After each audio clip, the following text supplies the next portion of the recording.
ഇപ്പോൾ mayor V Rajesh മാധ്യമങ്ങളെ കണ്ടുകൊണ്ട് തത്സമയം അത് ഞങ്ങൾ നടത്തുമെന്ന് പറഞ്ഞപ്പോൾ അദ്ദേഹത്തിന്റെ പൂർണ്ണ പിന്തുണയാണ് അതിനുണ്ടായിട്ടുള്ളത്. പിന്നെ സംസ്ഥാന സർക്കാർ ചെയ്തു തരേണ്ട ഒരുപാട് കാര്യങ്ങളുണ്ട്. അക്കാര്യങ്ങളിൽ ഞങ്ങൾ നല്ല പിന്തുണയാണ് പ്രതീക്ഷിക്കുന്നത്. അദ്ദേഹത്തിന്റെ പ്രതികരണം പോസിറ്റീവായിരുന്നു. മറ്റൊരു പ്രധാനപ്പെട്ട കാര്യം ഇന്നലെ ഇന്നുമായി ആർ ശ്രീലേഖ നടത്തുന്ന ചില പ്രതികരണങ്ങളാണ്. അതായത് BJP സംസ്ഥാന നേതൃത്വം തന്നെ മേയറാക്കാം എന്ന വാഗ്ദാനം തനിക്ക് നൽകിയാണ് മത്സരിപ്പിച്ചത്. അതിനുശേഷമാണ് അതിൽ നിന്ന് മാറിയത്. അതിന്റെ അതിർത്തി അവർ തുറന്നു പറയുകയാണ്.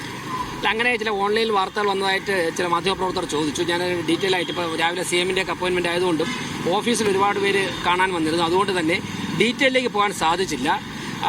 അങ്ങനെ ചില വാർത്തകൾ ഒന്നും പറയുന്നത് കേട്ടു. എൻ്റെ ശ്രദ്ധയിൽ അത് കാര്യമായിട്ട് വന്നിട്ടില്ല. അല്ല, ഞാൻ പറയുന്നത് അങ്ങനെ ഒരു ഓൺലൈനിൽ ചില വാർത്തകൾ വന്നു പറഞ്ഞതിലപ്പുറം അത് എൻ്റെയോ പഠിപ്പിട്ടിമാരോട് ഞാൻ ചോദിച്ചു, അവരുടെയും ശ്രദ്ധയിൽപ്പെട്ടിട്ടില്ല. അപ്പോൾ ഞങ്ങൾ രാവിലെ മുതൽ ഫീൽഡിലായിരുന്നു. ഞാനിപ്പോൾ എൻ്റെ മുൻ വാർഡ് പൂജപ്പുര വാർഡിലായിരുന്നു. അപ്പോൾ അക്കാര്യങ്ങൾ ശ്രദ്ധയിൽപ്പെട്ടില്ല. അങ്ങനെയുള്ള കാര്യത്തിൽ ഞാനൊക്കെ എങ്ങനെയാണ് അഭിപ്രായം പറയുന്നത്? BJP തിരുവനന്തപുരം കോർപ്പറേഷനിൽ അവതരിപ്പിച്ച മുഖം ആർ ശ്രീലേഖയുടേതായിരുന്നു.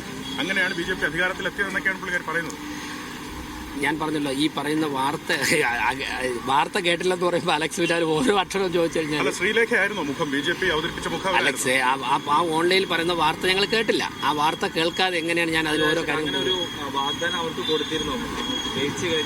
ഞാൻ ആ വാർത്ത കേട്ടിട്ട് വീണ്ടും നമ്മൾ കാണുമല്ലോ. പാർട്ടിയുടെ സിസ്റ്റം അതാണോ? ഞാൻ പറയുന്നത് നിങ്ങൾ നേരത്തെ മേയറാക്കാമെന്ന് മുൻകൂട്ടി അറിയിച്ചുകൊണ്ടാണോ പാർട്ടി മത്സരരംഗത്ത്? അങ്ങനെ പറയുന്ന ഓൺലൈൻ വാർത്ത ഞാൻ കേട്ടതിന് ശേഷം നമ്മൾ ഇന്നോ നാളെയൊക്കെ തന്നെ വീണ്ടും കാണുമല്ലോ. നിരന്തരമായിട്ട് ഇങ്ങനെ പ്രശ്നങ്ങൾ വരുന്നത് അല്ല, കോർപ്പറേഷന്റെ ഭരണം കഴിഞ്ഞ 7-8 ദിവസമായിട്ടുള്ള ഭരണകാര്യങ്ങൾ, അതിലുള്ള ഇടപെടലുകൾ നന്നായിട്ട് മുന്നോട്ട് പോകുന്നുണ്ട്. എല്ലാ കൗൺസിലർമാരുടെ ഭാഗത്തു നിന്നും നല്ല പിന്തുണ ലഭിക്കുന്നുണ്ട്.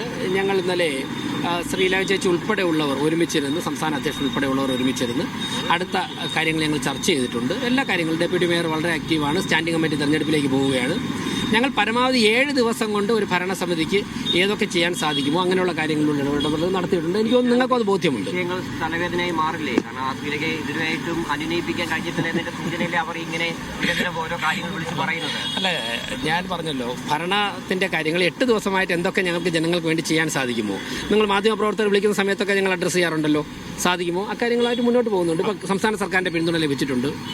അത്തരം വിയോജിപ്പുകൾ ഉണ്ടെങ്കിൽ, അതിർത്തി ഉണ്ടെങ്കിൽ ശ്രദ്ധയിൽപ്പെട്ടിട്ടില്ലെന്നാണ് താങ്കൾ പറയുന്നത്. പക്ഷെ താങ്കൾ BJP-ക്കായി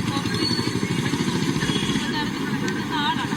ഇതിനെയൊക്കെ പറഞ്ഞത് ഈ തെരഞ്ഞെടുപ്പിന്റെ ഘട്ടത്തിൽ തന്നെ, അതായത് മത്സരിക്കാൻ ആവശ്യപ്പെടുമ്പോൾ തന്നെ മേയറാക്കാൻ ഉള്ള പരിഗണന ഉണ്ട് എന്ന് പറഞ്ഞിരുന്നു. താങ്കൾ സ്വാഭാവികമായി നേതൃത്വ ഒരാളെന്നുണ്ടെങ്കിൽ ഇത് അറിയാതെ പോകില്ലല്ലോ. അങ്ങനെ ഏതെങ്കിലും തരത്തിൽ ചർച്ച നടന്നിട്ടുണ്ടോ? മേയറാക്കാമെന്നുള്ള പരിഗണന ഏഞ്ചൽ ഈ പറയുന്ന വാർത്ത എൻ്റെ ശ്രദ്ധയിൽപ്പെട്ടിട്ടില്ല. ഡെപ്യൂട്ടി മേയറോട് ചോദിച്ചാൽ അവരുടെയും ശ്രദ്ധയിൽപ്പെട്ടിട്ടില്ല. ഏതോ ഓൺലൈനിൽ വാർത്ത വന്നെന്ന് പറഞ്ഞു. ഞങ്ങളുടെ രാവിലെ ഇപ്പോൾ എൻ്റെ കൊടുങ്ങാനൂർ വാർഡ് ഓഫീസിൻ്റെ ഉദ്ഘാടനമാണ് 12-12 ഇടയ്ക്ക് എനിക്ക് അവിടെ എത്തണം. ഡെപ്യൂട്ടി മേയർക്കും അടുത്ത ബഡ്ജറ്റിന് തയ്യാറെടുപ്പുകൾ അവർ ആരംഭിച്ചു. ഇത് കഴിഞ്ഞ് ഞങ്ങൾ നമ്മൾ ഇനിയും കാണുമല്ലോ. ഞാൻ എന്താണ് അന്വേഷിക്കട്ടെ. ഓക്കെ, ഞാൻ ആ വാർത്ത എൻ്റെ ശ്രദ്ധയിൽപ്പെട്ടിട്ടില്ല. ഞാൻ കണ്ടതിന് ശേഷം നമ്മൾ ഇനിയും കാണുമല്ലോ. ഇന്ന് കാണും, നാളെ കാണും. നമസ്തേ.